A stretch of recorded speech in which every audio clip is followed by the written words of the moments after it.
Okay, well, it is wonderful to try to wrap things up here. It's been, as you all know, an incredibly stimulating couple of days. And again, I would suggest that if you are way over there, if you actually want to see us, you might want to move over in this direction. Now, I've been kind of, I guess there's a question that I've been puzzling over really for the last couple of days, especially after today, and that is trying to figure out where we humans fit into the scheme of things, fit into the world. And because to some degree, we've been hearing this story that is almost miraculous of, if you go back to the origins of the universe, we go from atoms eventually to galaxies, to planets like Earth.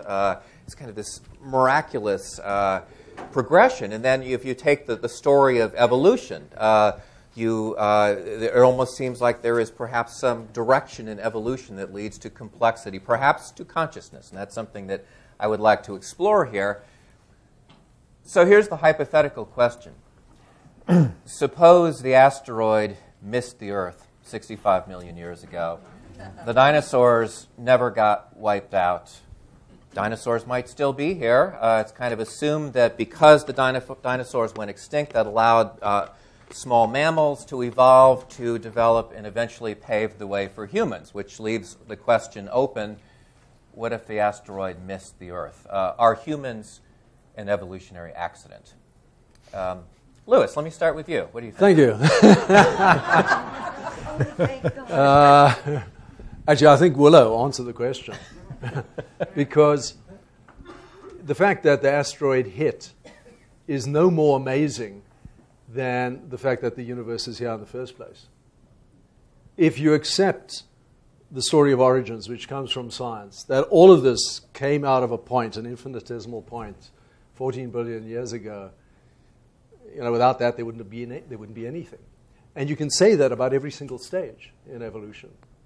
The whole thing seems like an immense accident. So I don't think, I've thought about that a lot, the asteroid, what if the asteroid... And then you can say that about almost every stage, because it's a constellation of the most incredible coincidences that produces, the gravitational constant, for example, all those intra-nuclear forces, the constants. If they'd been slightly larger or slightly less, none of this would have happened. The universe would have continued to expand, or would have collapsed in on itself.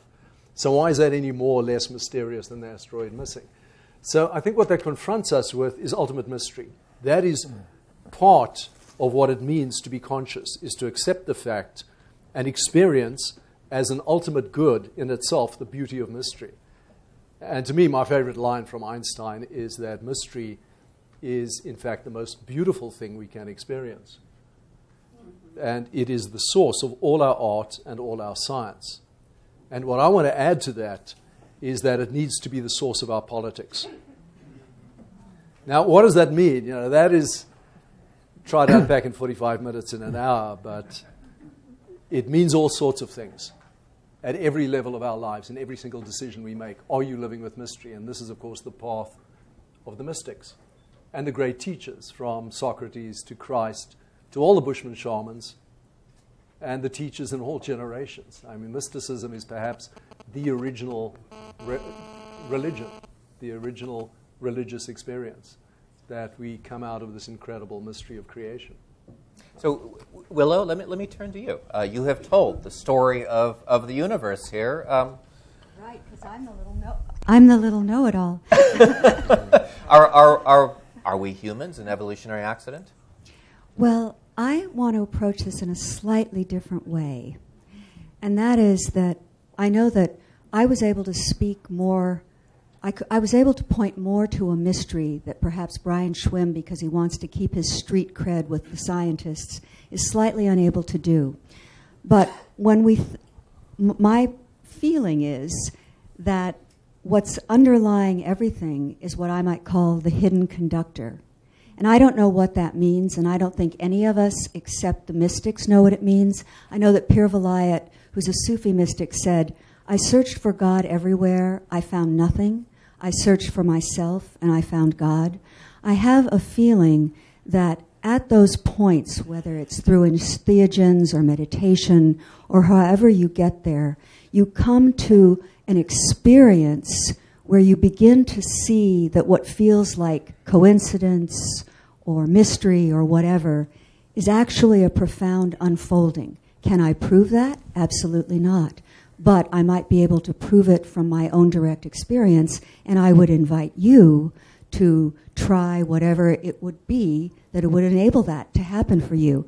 I know that watching Louis' films, I had a kind of, and I'm sort of out of it right now because of it, a sort of out-of-body experience like the man was talking about yesterday with the shamanic drumming, that you could move through sound into other realms of reality.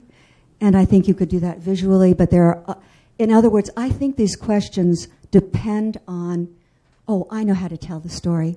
Can I take just a minute? My partner, Alan, had the wonderful experience of being able, was on a mountainside with Pir Vilayat, and they ran into Ling Rinpoche, who was the Dalai Lama's senior tutor. And Alan had the temerity to ask Ling Rinpoche, what is truth? Is there truth? And the Rinpoche laughed and laughed, as they always do. And then he said, yes, there is absolute truth, but truth depends on who you are. So these questions really depend on where you're coming from and the answers from where we're coming from. So where I'm coming from, I have no doubt that the story of the universe is the story of making spirit matter. Simon, let me turn to you. Yeah. Well, before I attempt to say something, I should just explain I had no sleep whatsoever last night, so I'm running on adrenaline fumes at the moment and caffeine fumes. So I'll try and say something cogent. In my dub book, I think, talked about this question. And the biologist Stephen Jay Gould argued that if you were to rewind evolution and then forward wind it again, it would have different outcomes. And it's just a stroke of luck that humans are here. On the other hand, the biologist Christian Dedeuve said that you can think of attractors within evolution. What I was talking about, life moves towards making sense. So it will create certain structures that make sense. So you can see attractors, and Christian Dedeuve said there was a drive towards what he called polyneuronal complexity, that once nervous systems had arisen, there will be a drive towards more complex nervous systems. And so I think he argued that consciousness, I don't think it's the human species that had to be. I think it's consciousness was what it just happens to be us, we hominids. But if it wasn't us, I think eventually there are like attractors, there's like the teleology is built into nature, I think, and so consciousness is the thing. So consciousness is something. The way I think about it these days is consciousness finds itself in the hominid body. We always think we are sort of the body. I think consciousness it finds itself in this organism. And I think if you start thinking like that, then you realise we're all sort of kin. Consciousness is kin. It's like information being focused in. The source is the same. So the source we share the same source, which is the larger whole. So I think that it's not the human species that had to be. It was consciousness had to be. It's written into the system, and it had to emerge at some point. And even Darwin, a quote of Darwin in a letter to Asa Gray said, Darwin said he saw the laws of nature as being designed, but everything else sort of working out according to chance. So Darwin had, at least at that point in his life when he wrote that, had some teleology in mind. So I'm curious if the others on the panel agree with us that consciousness is central to this story of evolution. I think it is. When you really immerse yourself, when you really reflect on the story as Willow was telling it, as the cosmologist, I mean, it's essentially the scientific story, you realize that our consciousness is continuous with primate consciousness and primate with mammalian, going back to plant consciousness, and it must have been there implicit in the rocks and your asteroid and the whole. And that consciousness is as Teilhard put it, a facet of matter that we are caught up within this field of consciousness, and it is another one of those absolute mysteries. What exactly is consciousness?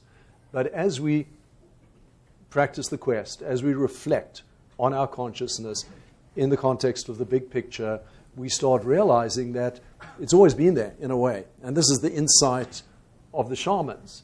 The dream time, when you go into deep trance, you go into a world that is very far away and near and invisible, and it's a world where everything has already happened, and it's the home of the gods and the home of the saints and the home of the ancestors, and that world talks. And the mushroom helps you understand what that world's saying, and then you can bring back that information for this world. Now, what's going on over here? I mean, this is sort of universal shamanic insight. And then we take that, and next to that, we put the cosmological story, which is saying essentially the same thing, that consciousness is there all along. And we sort of get something like, perhaps the mind of God is behind all of this, that this is these are metaphors, mind of God, the great attractor. They're all metaphors for this mystery that we find ourselves in. So my response is, try and put the story together, with these simple elements. Your story, as you experience it in yourself, your epiphanies, whatever they are, the scientific story, put them together, weave them together. And you get a picture where everything is conscious and it's unfolding, and we are the point at which consciousness has a role now. We can screw up. It's up to us. We can be responsible we are responsible for the sixth mass extinction as a result of our choice. So evolution is manifesting itself in the realm of ethics and politics and religion.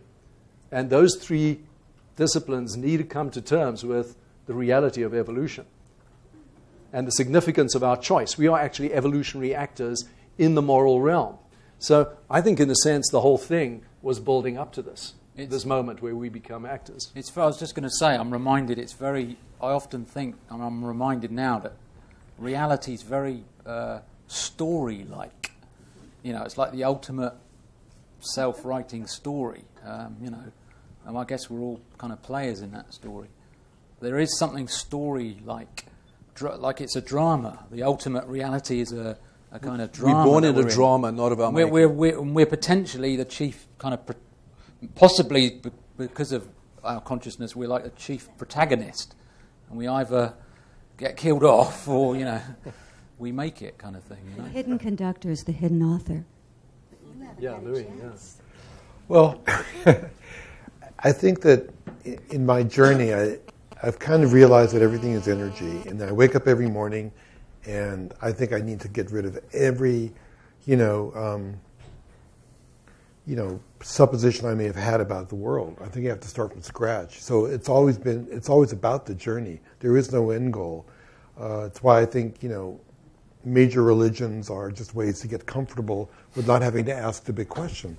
Where did it all start? Where am I going? What happens when you die? All those big questions need to be, I think, reevaluated every day of your life and start brand new, because it's that, as you said, Einstein's definition of God was a sense of wonder. I want to be in that wonder. I want to be on that journey. I want to be in the mystery. And I want to keep on asking the questions. And we're so goal-oriented. It's like, well, what's the answer? There is no answer. I want to follow up on Could this I say notion. one thing? Yes. Okay. Because what Louis just said is sort of a perfect example of where I wanted to go with this. And it's the idea that perhaps there is consciousness, and we are, and all that has been, various kinds of lensing systems. I just want to give you the example of when you're setting up the scientific experiment to determine whether something's a particle or a wave. It will be a particle or a wave depending on your experimental setup. So if you begin to think of your brain as an experimental setup, or the brain of anything, it's going to translate consciousness, or consciousness will be able to flow through it in a particular kind of way. So for you, the idea of getting rid of all of these filters allows consciousness to come through your lensing system in these extraordinary pictures. And yours as well, and yours as well. So, I want to come back to this notion of wonder, and I've had many experiences of wonder over these last couple of days, but especially watching your films, which were astonishing. And so I'm wondering what you think is going on in that experience of wonder. I'm guessing you've thought about this. I mean, if you can kind of unpack the experience of wonder, what goes into making that experience? Well, I think wonder is perhaps the trigger point that makes you ask the big questions of wanting to unveil the mysteries of life. And it's being in that sense of, investigation, curiosity, and wonder that is a transformational experience for people. And that's why I like to do altered frame rates with slow motion and time lapse, is because it definitely shows you in reality on screen that this thing here is a total illusion, right? And that we can experience different frame rates and different perceptions. And when you change your perspective, you change your perception of things, you've changed your reality. So every day I want to wake up and do it all over again. Do you think wonder is primarily an emotional response to something, or is it perhaps more of an intellectual understanding, a coming to terms, seeing something in a new way, or can you not separate I think it's two? a great seductress. It's the muse, as artists refer to it. It's like the thing that just sucks you in that doorway to keep on peeling that onion. Nature doesn't take its clothes off for you. Nature, you got to keep on going deeper and deeper and deeper and deeper once you start that observational process of being mindful and present. And I don't think you ever get to the middle of it, which is the beautiful part of it.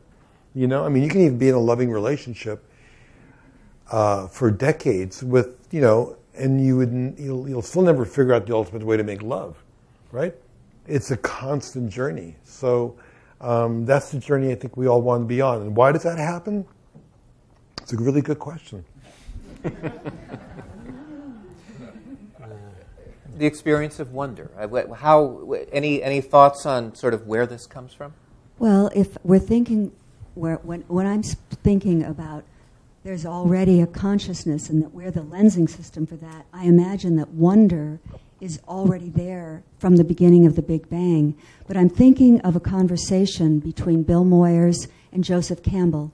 Bill Moyers said to Joseph Campbell, "We're all looking for meaning, aren't we?" And Joseph Campbell said, "No, not at all. We are looking for the feeling of the radiance of being alive." And I think that wonder is a part of what that means. Yeah, if I can... Sorry, Jim. I won't be very long. No, I was just going to say, as an example of what... I think that why we don't feel wonder more is our consciousness can be very dull. It moves in the same directions all the time, so we don't really see things in the living moment. We have, stuck in grooves of perception and stuff, which is why psilocybin is interesting, because you see everything as if for the first time. So everything is wonderful, You're in awe of everything because you're seeing it without the normal association. But I was in Times Square about 4 days ago in New York, and I had a little experience, and it was fantastic. I think there were sparrows in Times Square. The little bird sparrow, in Times Square. And I tried to take a picture of one, and it was just, it was more fascinating than any machine or iPad. This little organism able to, fly down, and I just saw, I was in awe of, I'm in Times Square, there's all this stuff going on, look at all these adverts and everything, and just seeing this natural, small avian concentration of natural intelligence, active there was fantastic. So that was good, and that happened, and I got off on that because I was kind of in the moment, seeing it, So I think the interesting thing is how you foster wonder, how you could, because we often lose that sense of mystery and wonder, and it gets to consciousness is a very interesting thing because it's so mutable.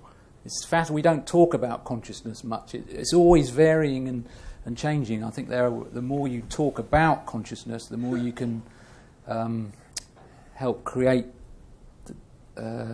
healthier states of consciousness, including like wonder.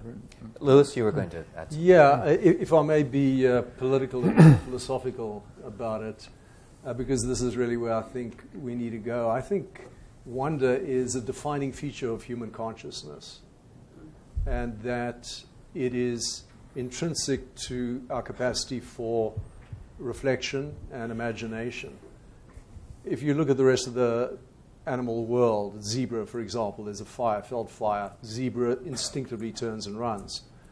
The human, on the other hand, stops and is amazed and checks it out and walks up to it, maybe picks up a burning branch, plays with it, and maybe takes it back and starts a fire back home and roasts some meat. But this capacity to be separated from instincts and to be able to reflect and then imagine, these things seem to emerge together. And to me, this is what a philosophy of consciousness needs to clarify, and is the work that needs to be done. The connection between reflection, imagination, the experience of wonder, I think, is the foundation of that. They're all one thing. It's a complex that is unfolding. And then out of that, with that comes the quest. The realization that because we can wonder, we can screw up. We have freedom to make decisions. If you can step back, you can choose to run to the fire, run away from the fire, play with it, or whatever. And that is the defining feature of the human. And we haven't really got a grip on it. Consciousness freaks us out because of that freedom. Because part of us is animal and driven, a big part, a huge part, 99%. But we have this other 1% that is consciousness reflecting on consciousness, Homo sapiens sapiens. But we haven't quite got the second sapiens. Right? We keep losing it. We keep getting distracted by survival necessity, which is what our civilization is about now. It's driven by fear and greed, by the lowest forms of consciousness. So I think you're exactly right. We need to cultivate wonder. It's what you're doing. It's exactly what you're talking about. You've devoted your life to it. And that, to me, is the essence of not a new religion, but a meta-religion, because there are a million ways to this experience. Anybody can have it just sitting there. You can simply just reflect on what I've said and reflect on your own capacity to reflect. And you're there. It's bloody amazing, and you can do it forever. And that is the human. So we can't just get lost in amazement. We've got to come back to politics. And we've got to look at what we're actually doing and do something different. I want to expand this slightly beyond the humans. There's a story that Jane Goodall tells of watching chimpanzees near a waterfall, and how they were sort of moving from one area to another, and they stopped and they watched the waterfall, and they shook, and they we would almost say danced, and she would say that was an experience of wonder. I mean, she's projecting, obviously. We don't know what chimpanzees are thinking or feeling, and she speculates that perhaps that, if we want to talk about proto-religious behavior and going back to the origins of where religion might have come from human beings, maybe it's an experience like that. I heard that interview that you did with her on the radio, and it made me aware, again, and this is the way that we're talking, is that it isn't that wonder starts with the 1%. Wonder has been probably from the very beginning. There may be a way in which atoms wonder, I have no idea, but the point is that we get ever greater complex systems that lends the capacity for wonder. And I want to go back to the sparrow. I'm thinking of the line in the Bible. But the whole question of reality, or the world being your mind turned inside out, how do we make our consciousness more and more open? I think of a therapist, as myself as a therapist, as unsticking stuck stuff. In other words, all of the filters that keep us from direct experience. But then when you want to go beyond that, I think that's what we're talking about with the entheogen experience or the shamanic experience. We want to find all of these ways of opening this capacity. We are so lucky to have this lensing system that seems to be have infinite possibilities for opening, and all of these ways to do it. I think there's a lot of nuggets out there that the universe has laid out for us to engage in, to really experience. I guess what we all are looking for, some kind of divine connection to something greater and bigger than who we are. And for me, I think one of them, the obvious one, is beauty. maybe beauty is, some divine conductor out there that has laid out the score, and we're participants in a symphony playing that score. And if you're going to play the score, you might as well play it beautifully, because we're hardwired to do so many things. There's so much, examples of like how symmetry is everywhere in nature. It's in architecture. It's in our bodies. There are certain things we're designed to be turned on to be engaged with. And they're in front of us, and it could be weird things. I mean, it could be a fire hydrant. It could be the veins in a leaf. It could be the veins in a rock. There are so many gateways to get into that other world. Especially for me, I can be turned on by a lot of different things visually. But that's the gateway to leave this sort of linear consciousness for the moment and dive into something that's super deep, because it could just be a rock, and the rock is really a symbol of the entire universe if you dive into it and get into it. So all these little clues are around, these little gateways, doorways, for me, are everywhere, portals to dive into things. So you don't have to do an elaborate practice, whether it's like a meditation or anything else. Those are great ways for people to have something that's been, kind of organized. But my God, having the shower hit the back of your head in the morning could be a transformational experience. So, boom, just go with that, I was very struck by something you said in your talk, how we are seduced by beauty, and we also then want to protect what we find beautiful, which makes me wonder whether the experience of beauty can be a political act. Well, I kind of said it's nature's tool for survival, because it's manipulating us to be more mindful and more kind to it, by making us fall in love with it. If you love a forest, how can you take paper and not recycle it? If you give someone a to-do list and goes, oh, you better recycle, goes in one ear and out the other. But it actually hurts me to throw away a piece of paper because of the love that I feel for trees. So it's that emotional connection to the heart. We have brain cells in the heart. We have brain cells in our stomach. Scientists are finally figuring that out. I call it the duh principle. Well, we thought, I have a feeling about this. It's coming from here. I don't think I want to partner with that person. Well, duh. But these are things that I think it's getting to the emotional stuff, and I appreciate that people like the films, because I think the films are emotional. That's the goal, is to make you feel, right? It doesn't matter how you get there. If you're feeling something, then you are in this kind of transformational state, whether it's shamanic or meditative. You want to be able to experience it. And however you get to that is really a beautiful thing. And I think nature has a strategy, perhaps, that using beauty to seduce you into falling in love and protecting it. Now, Madison Avenue figured it out as well. They look at behavioral patterns. They go, oh, wow, red dress, sexy girl, put it next to a car, sale, because they know how to press your buttons.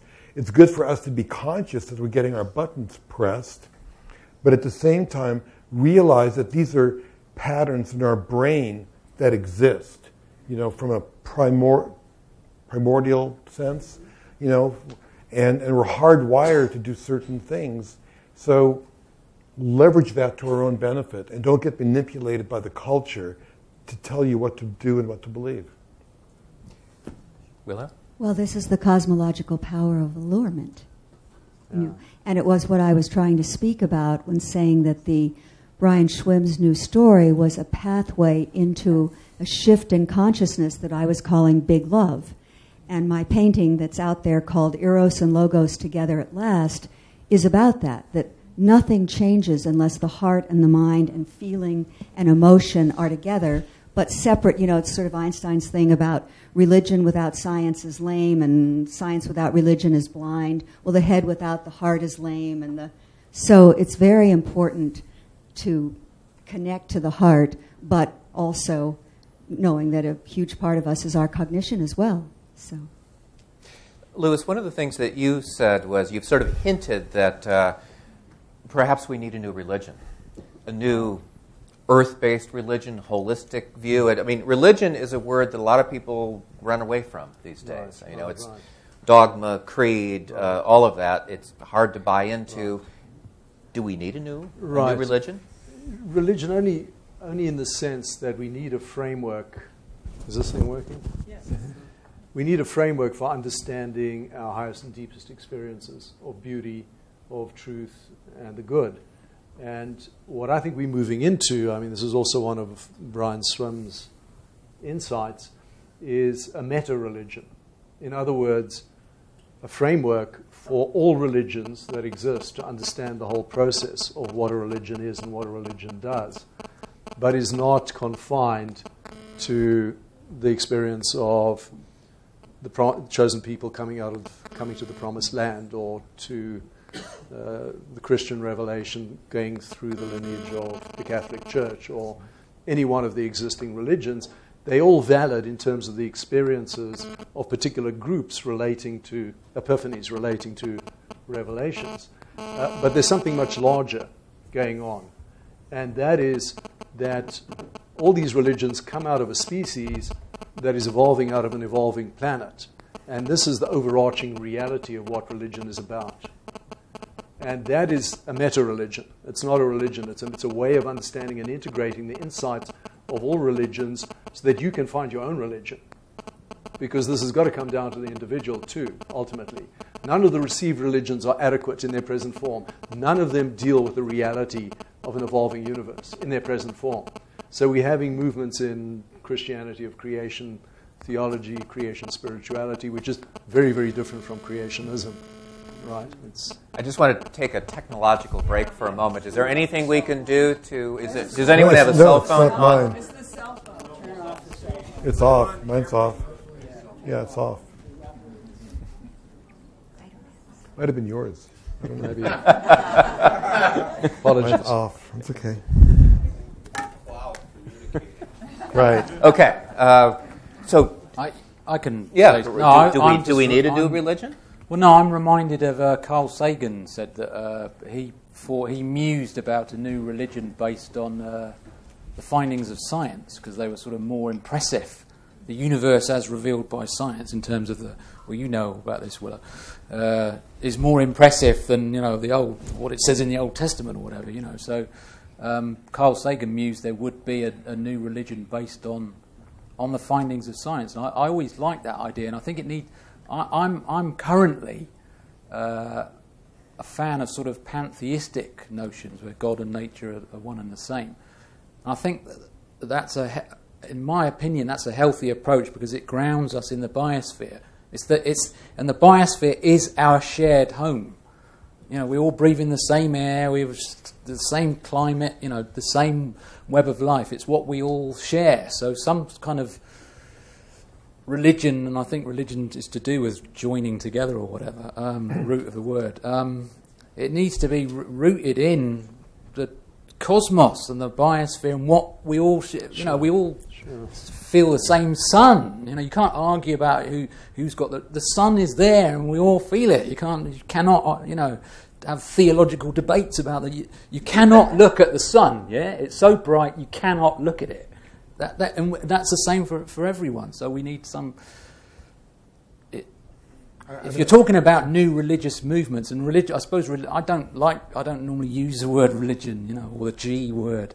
But if you're musing about religions, can be powerful and they can join people together. I guess they're very powerful things. Some kind of religion grounded in the biosphere and what we all share, and can't be debated. It's a shared home and that kind of thing. I mean, the word religion is maybe a loaded word, but I definitely think a movement that says we're here to protect life. It's really easy. Either you're going to, for protecting life, sustaining life, or you're not. If you're not, how can it be part of any religion or any kind of movement? Because if there's no life, we're all done for. Whether it's business, it's bad for business if we all die. It's bad for preachers and pastors if there's no congregation. So what is that religion? A religion is either you're for life or you're not. And I share your feeling. For me, it's not just about beauty. I think you have to be politically motivated, and we have to do something, because if we care about our children, Native Americans always made choices and decisions based on 7 generations out, and we don't think that way, and we should be thinking that way. And I'm again, from my background, what could be more important than protecting Mother Nature? Right. I mean, there's a lot of great causes. You think about, oh God, I want to work for leukemia or cancer or social justice. I mean, all of that stuff is great.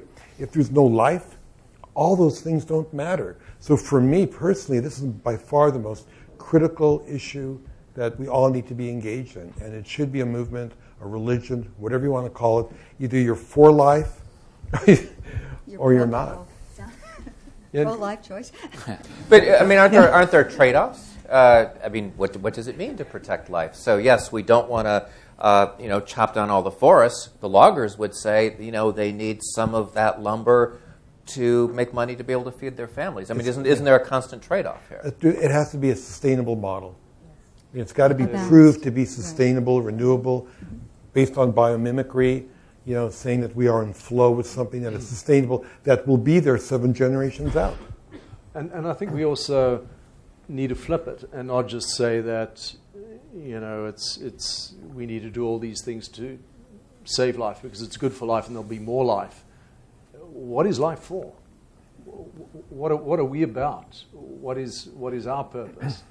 And what do we want to live for? Why do we live? And this moves us back into elevating beauty for its own sake. And the difference between a beautiful object and something that's useful is that a beautiful object is, you just appreciate it for what it is in itself. It's one of those goods in itself that is the realm of expressing our humanity, that we appreciate beauty for its own sake, not because it's useful. And so I think it's a very important point that you say, beauty is sort of calling us to not to destroy the things that we love, but we also need to remember that what this is all about is creating beauty. But beauty is by far more than a superficial thing. I mean, unfortunately, right now, the way the media does it, beauty is like Kim Kardashian or swimsuits and all that kind of crap. But beauty is function. I mean, the pollination thing we saw was extraordinary beauty designed to feed us. It wasn't just pretty and colorful. It was, strip all the color away, it was a function of behavior that feeds the planet. That's real beauty. Right.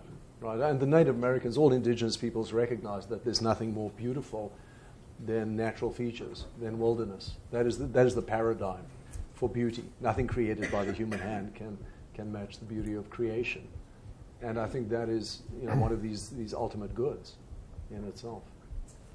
When I'm thinking about religion, it seems like the essence of almost all of them is love your neighbor as yourself, or love your neighbor as being yourself, or you love whatever you call God, and then yourself, and then your neighbor.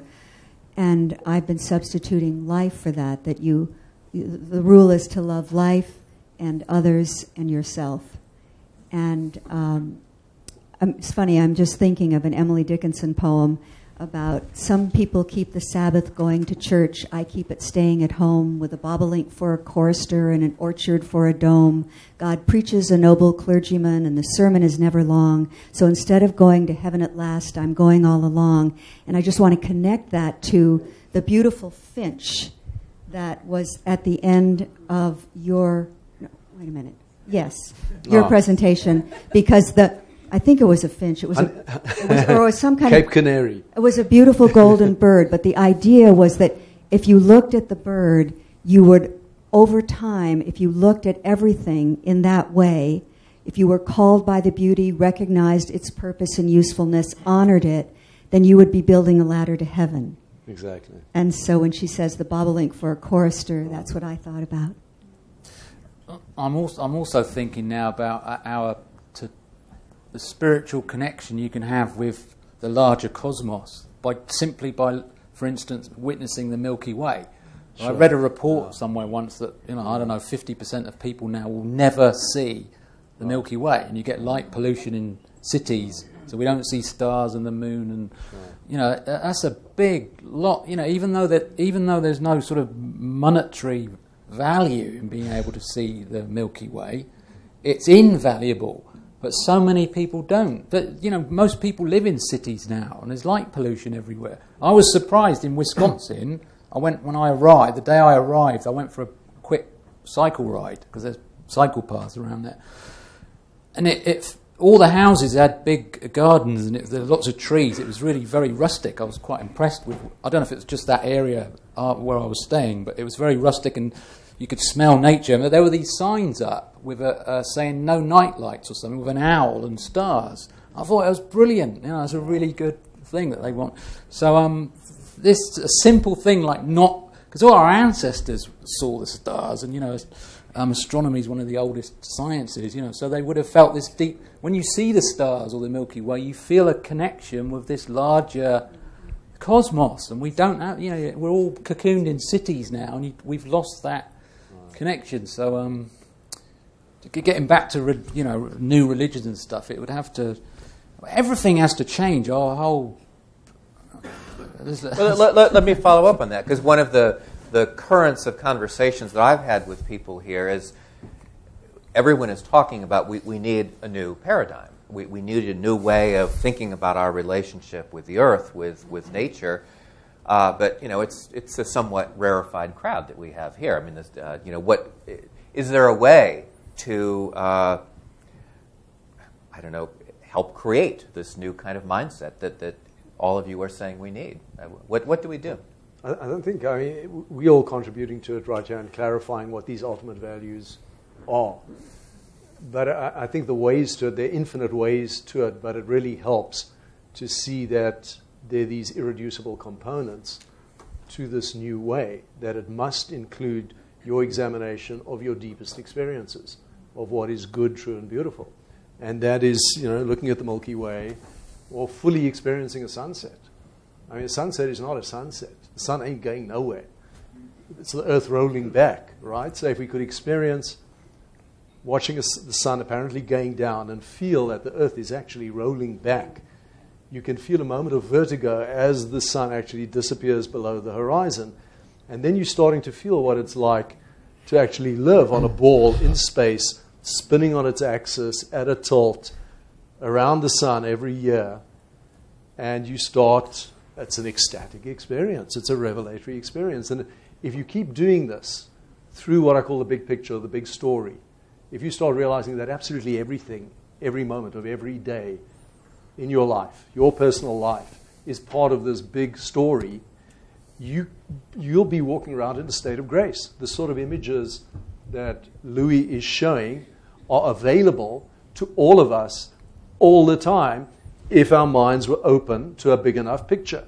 Because even though we can't see the sun setting, we are still on an Earth that is rotating on its axis, that's spinning around the Milky Way at approximately 1.3 million miles an hour. Now, if we could feel that, we would all be transformed and behave differently. Our economy would be different, our politics would be different, and our job is to make those translations between these epiphanies. There are religious experiences. If you study the history of religion, you'll see that the experience you're talking about, the sunset that I'm talking about, are peak religious experiences. We're just giving them, as you say, a modern form in our modern creation story, and they provide many more points of access for all human beings on Earth to experience this epiphany. Everybody can watch and experience the rollback, the sunset. One of the things I'm really hopeful about is the fact that technology, instead of being the thing that's going to bring us down, I think will carry us forward. Specifically the internet, and to be able to share media on the internet, because it's almost like a reflection of mycelium and the patterns we saw, how trees are communicating. You've got this incredible network of communication that has no central brain. Nobody's controlling it, and it's going.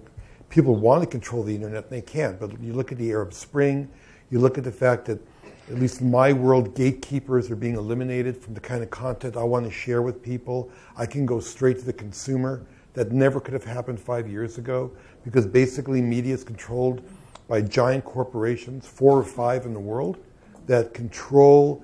It's like Big Brother or George Orwell, 1984. if you realize that. But we can get around those guys and actually have high quality media or messages or blogs going out to everybody in a decentralized way. And I think people that are on the forefront of this movement tend to be liberal, tend to not want to be part of organizations, tend to not want to be organized. And the internet is one way we can create that sense of community, because we don't all want to go to church, and do the same thing every Sunday morning. Organizing without organization. Yeah, exactly. I mean, we're kind of anti-organization because we're free thinkers, So, but it's one ray of hope, and maybe the planet, Gaia, whatever you want to call it, created the internet, which is a mirror of the mycelium network that's around the planet, as a way for us to live in more harmony and in a more synchronous way with nature. Willa? Well, looking at Louis' paradigm, you've been talking about the cosmological story, getting people to be able to experience that at every moment and every day they are participating in that and what it might be. And you've been talking about sharing images together. I'm thinking of Walt Whitman saying, each man his own priest. But I'd like to go back to another part of your 4 quadrants, which was know thyself. And it seems to me that an immense part of this paradigm shift has to do with us beginning to understand the ways in which we're blocked. Our fear, our anxiety, our depression, and the ways in which this can happen are multiple, but they include depth psychology, and I also believe they include whatever these vision quests and theogens or whatever is that does that. But I want to say one thing that isn't meant to be a downer at all, but when Brian Schwimm talks about the breakdown and the breakthrough, he says this is going to be something that people are going to be thinking about for the next several hundred years. In other words, we don't have to come up and will not be able to come up with the answers to your questions now. And so Thich Nhat Hanh said something very interesting. It was very hopeful to me. He said, he was asked, what is it that blocks your meditation? And he answered in the same way that Barbara Marx Hubbard did when she was asked, what is disturbing you most about the potential of shifting to a new paradigm? And Thich Nhat Hanh said what disturbed his meditation the most, and I'm so glad he was able to do this because it empowers the rest of us. He said, I have to keep myself from feeling despair. And I just think that that's something that we have to remember, that it's 400 billion years from amoeba to human brain, and things are speeding up rapidly and fast, but I think we have more time than we think, and everything is going to shift so dramatically that if we were having a forum like this 20 years from now, our answers might be completely different, and so would be the questions. I know, I'm guessing that we have comments and questions that people would like to throw at us from the audience here. And you have to wait for a microphone, so why don't you raise your hands and let's go way back there.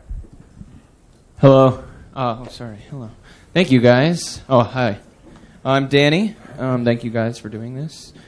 So I just have a couple questions. They're all kind of interrelated, but specifically to Louis, last night you said that you tried to manipulate flowers by providing them light 24 hours, and it ended up shriveling up and dying. Does that mean anything to you? You guys talk about beauty. Quick answer. Nobody likes to work overtime. Good answer. Okay, so you guys talk about beauty as in its like idealized state. But what about beauty and destruction? I mean, it seems like human nature, the majority of us, I mean, I don't want to say us, but it's come to this point for a reason. And it seems like we're on the brink of destruction. And is there beauty in that? I see beauty in it. I think there's art movements in that. And you guys are all about doing, it seems like you guys are about finding God or whatever within everyone else and with everything else. Are you guys concerned that once you find that the game is over? You know, all of a sudden you're hanging out with yourself and talking with yourself? Well, yeah, I mean, there's God in all of us. I mean, that's Buddhists believe, the Buddha inside of you. Destruction, beauty, decomposition, it's all good. It's all a circle. If the old system has to collapse for a new one to come up, that's great. I see nothing wrong with, the mushrooms. It's not the end of life. It's the beginning of life. It's all one big circle. Let's go up here.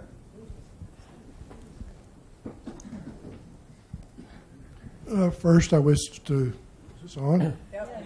First, I wish to thank Bill Linton and Karen Powell for their staff for these excellent presenters. Can you make sure you hold the mic closer? I think you did an excellent job and it's very enlightening. 25 years ago, I attended a 3-day conference on hermeneutics, and it was in honor of Karl Rahner, and one of the speakers was the author of Insight, and also he talked about Teilhard de Chardin.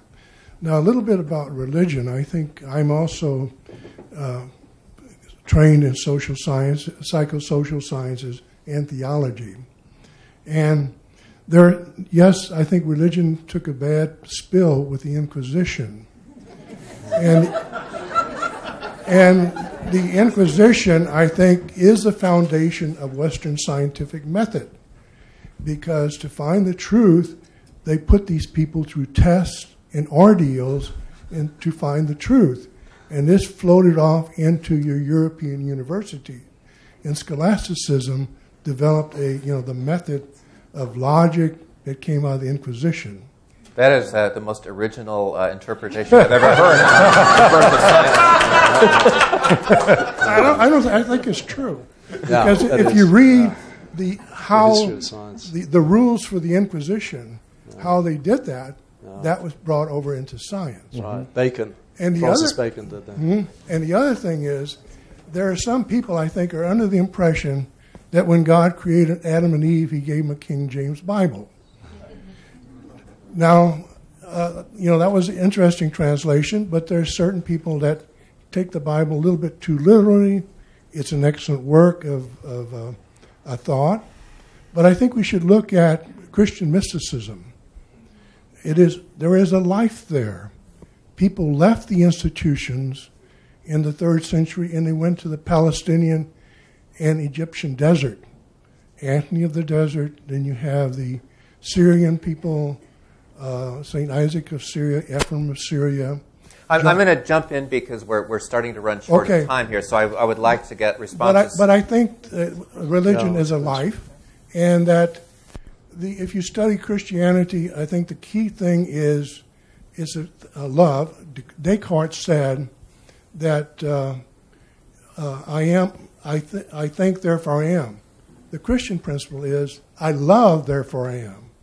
It's a matter of being in communion, and this is the Christian principle in Christ's Last Supper discourse, John chapter 7. Okay, I'm going to jump in because we need to get a response. Go. So I think one of the points that's been raised is, do we need to rediscover mystical experience? I thought we covered that. Yeah, obviously, yes. I said absolutely. Yes, absolutely. Yes. Okay, let's go to, yes, one last question. Let's go over here to the gentleman right here. Yeah.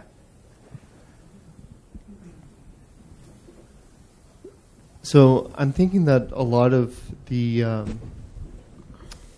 big hindrance psychologically to getting people really open back up to life and to nature is actually grief, in a way, and grieving, because to open yourself up to life, you're inherently opening yourself up to death as well in the process of death.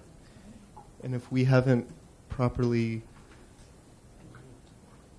enculturated and opened up rituals and opportunities to come to terms with grief and death, people are always going to be resistant to fully allowing themselves to life, and that to love life but to deny death leads to anxiety. To deny death, to deny life but to embrace death leads to depression. But death doesn't have to be a negative experience. I mean, unfortunately, so much of our religions do that.